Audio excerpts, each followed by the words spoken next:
जय मां शारदे। अब हम कुंडली के 12 भावों से विचारणीय वस्तुओं के बारे में बताएंगे। शुरुआत करते हैं। यहाँ सबसे पहले कुंडली के जो 12 भाव होते हैं, जैसे तनु भाव पहला होता है, दूसरा धन भाव, तीसरा सहज भाव, बंधु, पुत्र, अरि, युति यानी जाया, रंध्र, धर्म, कर्म, लाभ और व्यय।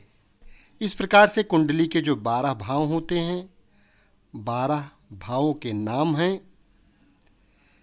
यहाँ हमने आपको संक्षेप में बताया है। इससे विशेष बुद्धि के तारतम्य से जानना चाहिए। इसमें जो विशेष है उन विषयों को अब मैं कहने जा रहा हूँ। लग्न से नवम स्थान में भाग्य भाव का विचार किया जाता है। दशम स्थान से पिता का विचार किया जाता है। सूर्य से दशम भी विचार करना चाहिए। इसी प्रकार लग्न से 10वें और 11वें भाव में जो विचार किया जाता है, वही सूर्य से 10वें और 11वें भाव में भी विचार करना चाहिए।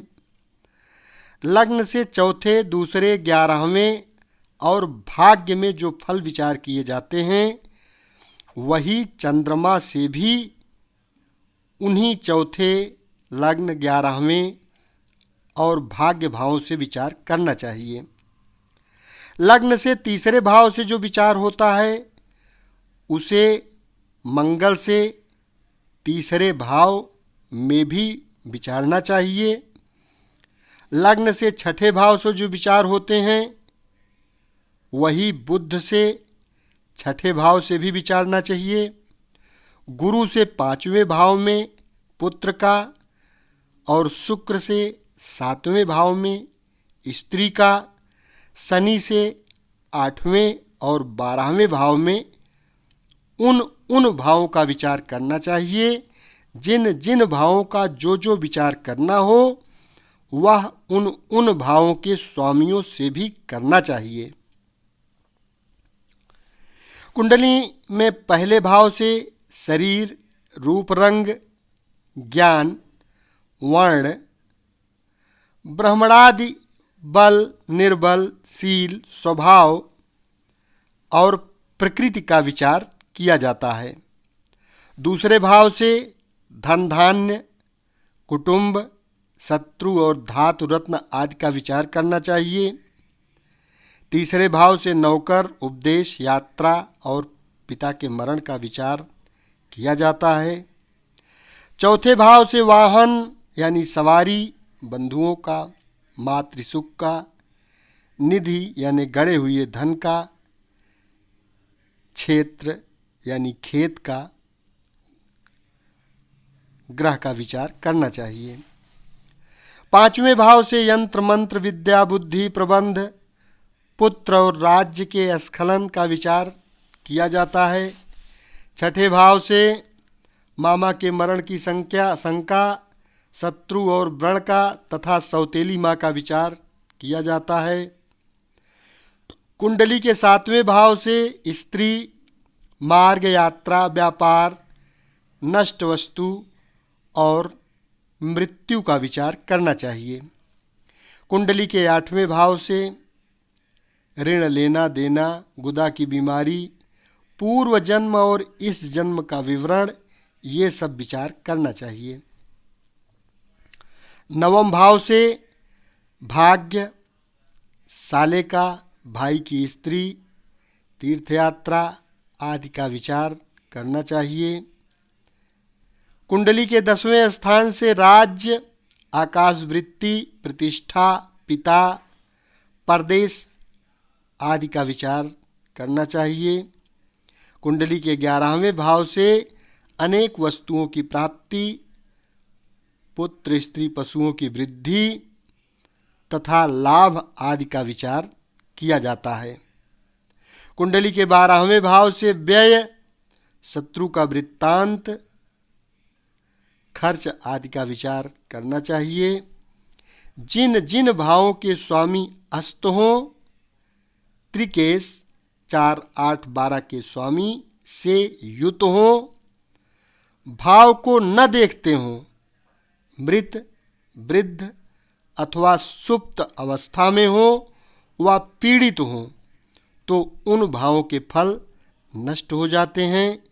जो भाव शुभ ग्रह से दृष्ट हो, भाव अपने स्वामी शुभ ग्रह से युक्त हो, भावेश युवा प्रबुद्ध राजकुमार अवस्था में हो, भाव को भावेश देखता हो, तो उस भाव के सुख की वृद्धि होती है।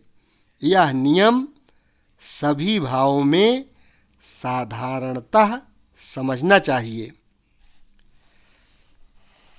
ग्रहों के कारक की बात करें तो धातु का शुक्र, नेत्र और मन का चंद्रमा, आत्मा का सूर्य और गुरु सुख का प्रदाता होता है। क्रोध पराक्रम का मंगल, बुद्धि का बुध, दुख का शनि और ऐश्वर्य का राहु स्वामी होता है। एक लग्न में 3 द्रेषकाण होते हैं। यदि जन्म लग्न के प्रथम द्रेषकाण में हो तो लग्न मुख, 2, 12 भाव को नेत्र, 3, 11 भाव को कान, 4, 12 भाव को नाक, 5, 6 भाव को कपोल, 6, 8 भाव को दाढ़ी, 7 भाव को मुख की कल्पना करनी चाहिए। दूसरा द्रेषकाण हो तो लग्न को कंठ, 2 और 12वें भाव को कंधा, 3, 11 भाव में बाहु, 4, 10 भाव में पार्श्व, 5, 9 भाव को हृदय, 6, 8 भाव को पेट, 7 भाव को नाभि की कल्पना करनी चाहिए। तीसरा द्रेषकाण हो तो लग्न को वस्ती यानी नाभि लिंग के मध्य का स्थान, 2, 12 भाव को लिंग और गुदा, 3, 11 भाव को जंघा, 5, 9 भाव को घुटना, 6, 8 भाव को ठेहुने के नीचे, 7 भाव को पैर समझना चाहिए। सप्तम से 12 भाव तक वाम भाग और लग्न से 6ठे भाव तक दाहिने भाग की कल्पना करनी चाहिए। अंग के जिस भाग में पाप ग्रह हो वहाँ चिन्ह करना चाहिए। यदि बुध के साथ पाप ग्रह हो तो निश्चय ही चिन्ह होता है और शुभ ग्रह हो तो अंग में लक्षण होता है। अब हम शुरुआत करते हैं तनुभाव से। लग्नेश पाप ग्रह से युत होकर 8वें, 12वें, 6ठे हो तो शरीर सुख नहीं होता। यदि नियम सभी भावों का है, यानी जिस भाव का स्वामी पाप ग्रह से युत होकर 6, 8, 12वें भाव में हो तो उस भाव के फल का अभाव होता है। यदि लग्नेश पाप ग्रह चंद्रमा से युक्त होकर लग्न में हो तो बालक अत्यंत रोगी होता है। यदि वह केंद्र, त्रिकोण और लाभ भाव में हो तो रोग का नाश करता है। लग्नेश व गुरु या शुक्र केंद्र में हो तो जातक धनी, दीर्घायु और राजप्रिय होता है। जिसके जन्मांग में केंद्र, त्रिकोण भाव में पाप ग्रह हो और लग्नेश तथा गुरु केंद्र में हो तो बालक पुण्यकर्ता, अनेक प्रकार के सुखों को भोगने वाला, दीर्घायु होता है। लग्नेश चर राशि में हो, शुभ ग्रह से देखा जाता हो, तो बालक यशस्वी, धनी, भोगों को भोगने वाला और बलवान होता है। यदि शुक्र, बुध व गुरु चंद्रमा से युत होकर लग्न से केंद्र में हो गए हो तो बालक राज लक्षण से युक्त होता है। सूर्य चंद्रमा एक स्थान में एक ही अंश में हो तो बालक को 3 मास के अंदर 3 माताएं होती हैं और भाई तथा पिता जीवित रहता है।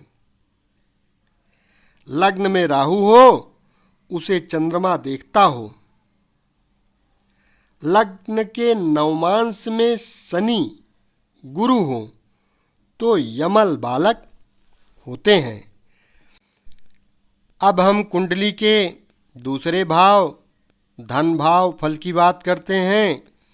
यदि धन भाव का स्वामी शुक्र से युत हो और शुक्र के उच्च नवांश गृह में हो और लग्नेश से संबंध करता हो तो टेढ़े नेत्र होते हैं। यदि चंद्रमा सूर्य धनेश से लग्नेश से युक्त होकर दुष्ट हो तो जन्मांध होता है। पिता आदि के स्वामी युत हो तो उन्हें भी अंधा समझना चाहिए। यदि दोष करता ग्रह अपने उच्च अपनी राशि में हो तो दोष नहीं करता। यदि छठे, 8वें, 12वें में हो तो दोष करता है। गुरु और द्वितीयेश छठे, 8वें, 12वें भाव में हो तो जातक मूक यानी गूंगा होता है। इसी प्रकार पिता माता आदि के भावेश में हो तो उन्हें भी मूक कहना चाहिए। गुरु, बुध और द्वितीयेश छठे, 8वें और 12वें भाव में हो तो मूर्ख होता है। यदि ये केंद्र त्रिकोण अपने गृह उच्च राशि में हो तो शीघ्र ही विद्वान होता है। धनेश और गुरु मंगल के साथ दूसरे भाव में हो तो पुरुष धनी होता है। धनेश 11वें भाव में हो और लाभेश दूसरे भाव में हो अथवा दोनों केंद्र में हो तो जातक धनी होता है। धनेश केंद्र में हो और लाभेश उससे त्रिकोण में हो, गुरु शुक्र से युत दृष्ट हो तो धन का लाभ होता है। धनेश लाभेश छठे हो अथवा धन लाभ पाप युत और पाप दृष्ट हो तो निर्धन होता है।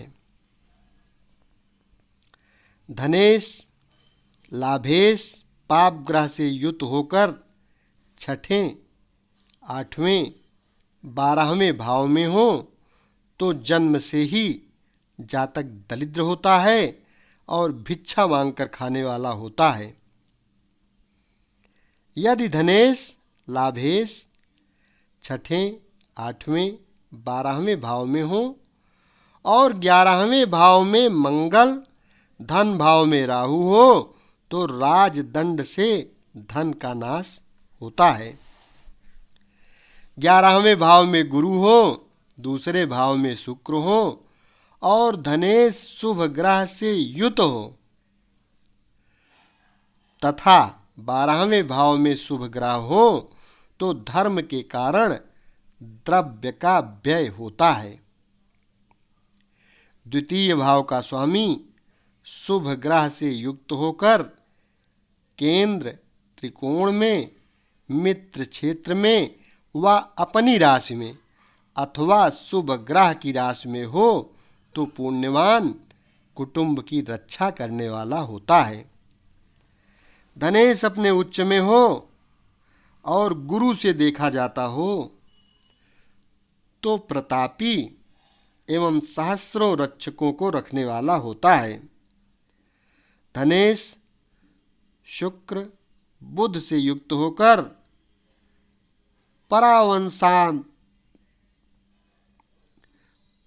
परावतांश में हो, अपने उच्च का या मित्र के गृह में हो तो प्रसिद्ध धनी होता है। धनेश शुक्र व बुध अपने उच्च मित्र के ग्रह में हो तो परोपकारी जनरक्षक होता है। धनेश बलवान हो तो सुंदर नेत्रों वाला होता है। यदि 6, 8, 12वें भाव में हो तो नेत्र में विकार वाला होता है। धनेश पाप ग्रह से युक्त हो अथवा धन भाव में पाप ग्रह हो तो झूठ बोलने वाला, कृपण और वात व्याधि से युक्त होता है।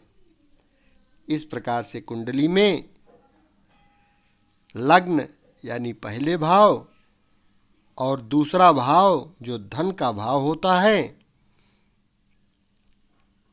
धनेश से लेकर सहज भाव के बारे में हम अगले वीडियो में बताएंगे। 2 भावों के बारे में फलादेश करना आप इस वीडियो के माध्यम से सीख सकते हैं। 2 भावों का फलादेश कुंडली मिलान करके इसकी मदद से किया जा सकता है। यदि चैनल को अभी तक सब्सक्राइब न किए हों तो कृपया यह चैनल सब्सक्राइब अवश्य कर लें, क्योंकि इस चैनल के माध्यम से संपूर्ण वैदिक ज्योतिष आपको एकदम फ्री में सीरियल वाइज सीखने को मिलती रहेगी। शेष अगले भाग में हम सहज भाव, सुख भाव और सुत भाव के बारे में बताएंगे, मतलब तीसरे, चौथे और 5वें भाव के बारे में अगले वीडियो में बताएंगे। धन्यवाद।